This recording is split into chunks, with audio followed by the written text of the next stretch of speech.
Hello everybody, welcome to another Monday the 7th of September 2020 with me, Daki Yan, rambling about miniatures.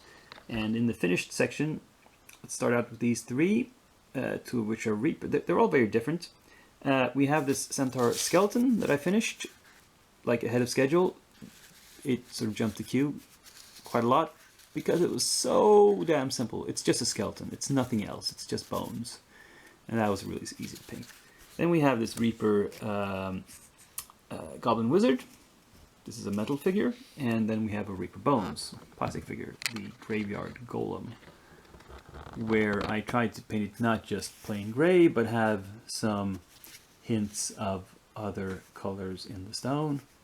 And there are pieces like there's pieces of skeletons stuck in it, of course. One thing I regret is I didn't watch more pictures online beforehand, because I saw one really cool version of this where they had taken these like fence bits, well they're actually iron gates probably, and they bent them. They'd use, I assume, the hot and cold water method, which you normally use to straighten stuff, and instead use it to bend it.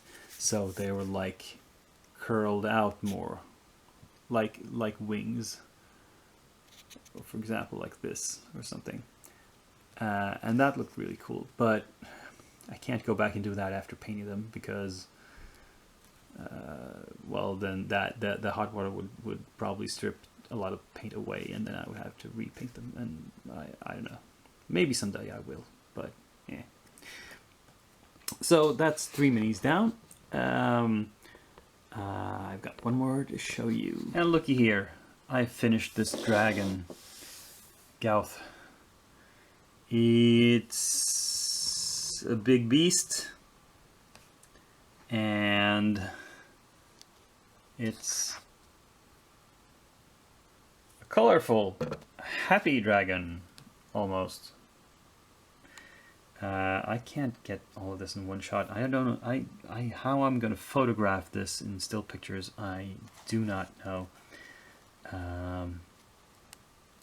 It'll have to be like parts of it from different angles. There's no way I can get all of it in one shot and make it look like anything at all. I mean, if I pull back, you see it just looks really dinky. But this was an experiment in different colors. Turned out to mostly be in the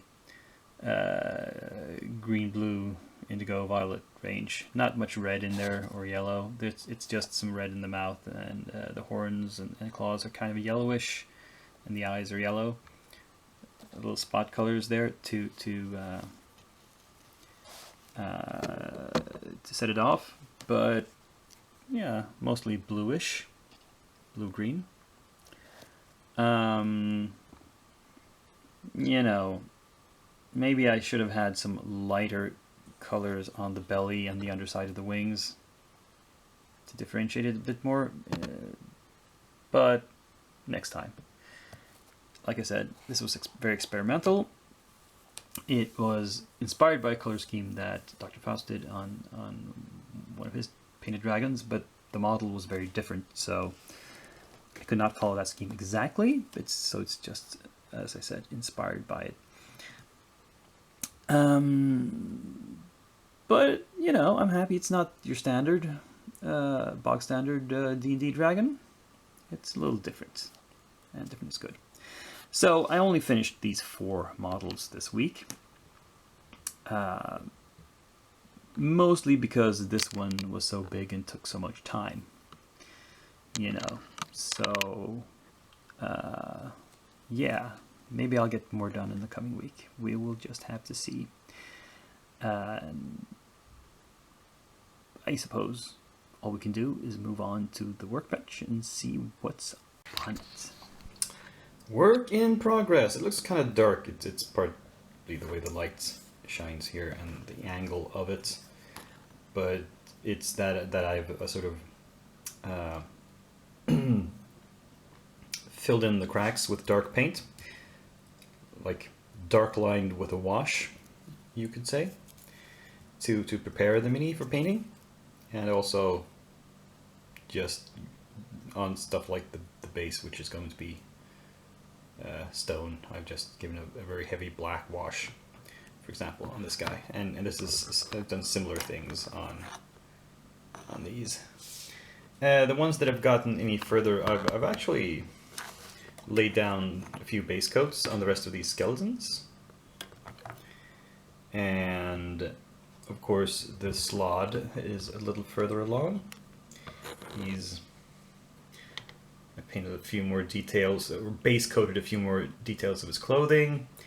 I painted the fire and the rock he's holding, because that's kind of a big basic part of it. I'm gonna have to try to finish this guy up in next week. Or I have to finish him within the next 2 weeks. That's my deadline.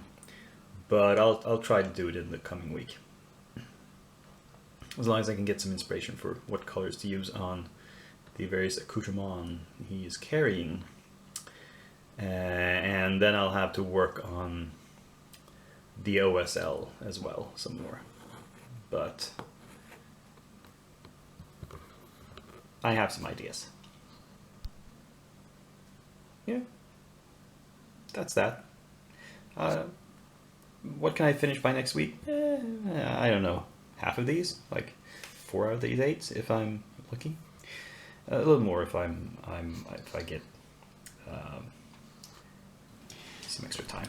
So I said last week I was going to show you what I've been working on palette-wise, and what I've been experimenting with is an invention of Dr. Faustus, which he calls the cold palette. He has traditionally not liked wet palettes, and he's instead used ceramic tiles as just hard palettes, because they are very washable. They clean off easier than a traditional painter's palette with the wells, you know. You just can't get the paint out of those wells after a while.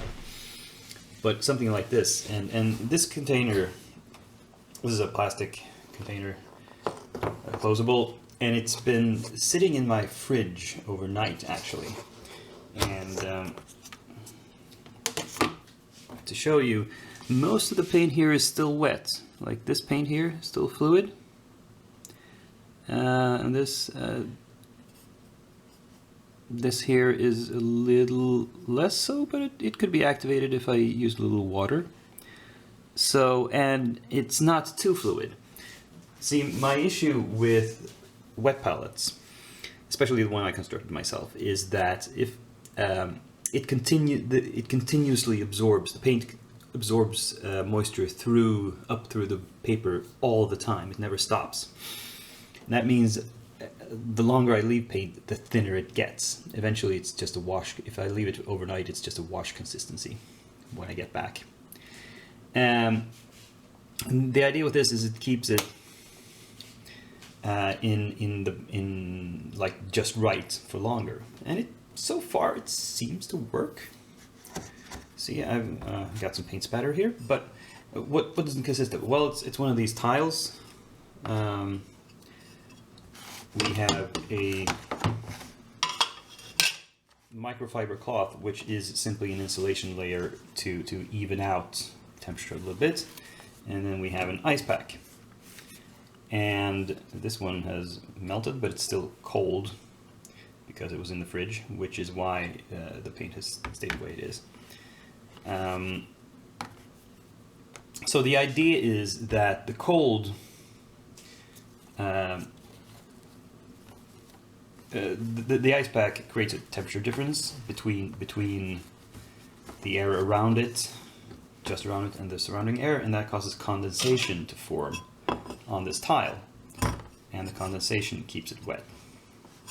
Now, as you'll notice, the tile is slightly larger than the pack, and this does cause an effect where there's more condensation right in the middle and less out towards the edges. So see this little see this little speck here, that's dried out, and this stuff here, and this is still wet, but this is an effect which will happen in any case if you spread the paint out very, very thin.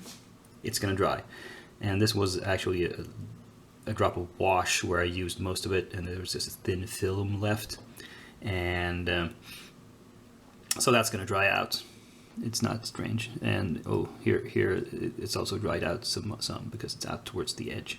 But you know, like this is still completely usable. It's a little gunky, but if I were to add a drop of water, yeah, it would be usable.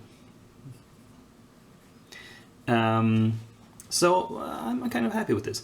Now, my version of this is not exactly like Dr. Faust's. He had found a bigger container, and he had 2 ice packs, meaning that sort of the tile was completely backed with ice packs. In my case, the pack is just not under the edges. And the issue I had was I couldn't find a suitable container at my local hardware store. I would need something that would fit, that would be larger in area, but still not deeper than this. And they didn't have anything like that. So I'm continuing to search, because I think that might work even better if I could copy his formula more exactly. But this works for now. It's okay. And like I said, the area is smaller than my wet palettes, either of them, but it doesn't really matter because the paint doesn't splurge, it doesn't flow out as much as it does on a wet palette. It's more controllable, it stays where I put it. And also, when I'm done, when I've filled it up, I usually don't need those paints anymore, and I can just wash it off, and it rinses off under the tap really quickly and easily. So, yeah, it's an interesting concept, and I'm going to continue using it and see how it works. So this is for the Burrowing Horror. I've decided to paint the actual pieces of the miniature separately before I put them on the base, and build the base and paint that separately as well, and then glue it all together at the end. As you can see, I've kind of marked out places for them, pieces. This is because I want to build up like pieces of rock like it's bursting out of the ground, and if I do that and it's there already, it's going to be hard to reach a lot of it. Yeah, so painting it in sections is probably the way to go. It's the way, or at least it's the way I've chosen to go. Now, I posted a work in progress pic on the Reaper Facebook page asking for suggestions how to do this, and I got a lot of suggestions. I'm thankful for that. Some of them were helpful, others were kind of out there, but they were all fun to read. But I decided to go with a traditional land shark idea where it's bursting out of stony ground. And painting it separately, well, my other things, it allows me to get at the inside of it. Oh, see, the primer hasn't quite dried here. It's run down, and I should probably leave it like this for a little while. And get some of this excess paint off here. Well. So I can paint the inside from the bottom like this, and then I flip it over and paint the outside. That's probably a good idea.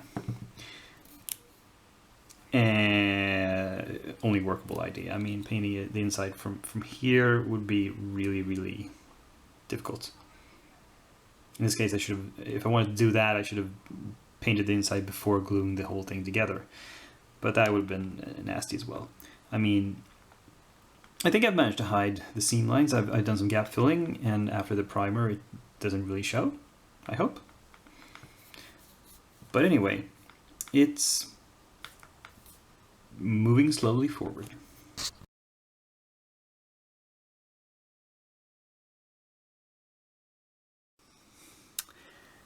Now, I don't have any real new minis to show you, So this is some old stuff I pulled out of a box and decided to paint up. And as you can tell, this is a pirate. This is another pirate. A third pirate. You're starting to see a theme here, perhaps. There's a total of 7 pirate models here. Well, not all of them are named pirate. Eric Swiftblade here is simply called Eric Swiftblade, but he looks like a pirate with that headscarf. And everybody else has pirate in his name. Why so many pirates? Well, one reason is I found these 7 pirate minis lying around, and I decided that, well, why not paint all of them at the same time? Why now? Well, I'm glad you asked, because in a little over 2 weeks' time, on the 22nd of September, is Talk Like a Pirate Day. So, I'm thinking, if I start these now, I will have them prepped by next week for the 14th, and I'll have them finished by the 21st or so. So they'll be ready for the Talk Like a Pirate Day. If that sounds like a made-up reason, well, sure. All reasons are.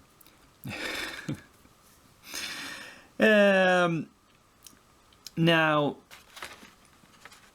most of these have little integral bases, so I'll make ground, typical dirt bases for them. This one, I'm gonna have to think up something. It has a very small base, and it's a wheel, so it's clearly on a ship. So I'm gonna have to make a deck base for this one, at least. I could do that for most of the others, not for this one. This one is somebody who's found a treasure chest on an island somewhere, some buried treasure. So this has to be a ground base. But the others I could turn into, make plank bases and put them on. It's a lot more work. So I don't know if I'm going to bother. I don't think I will.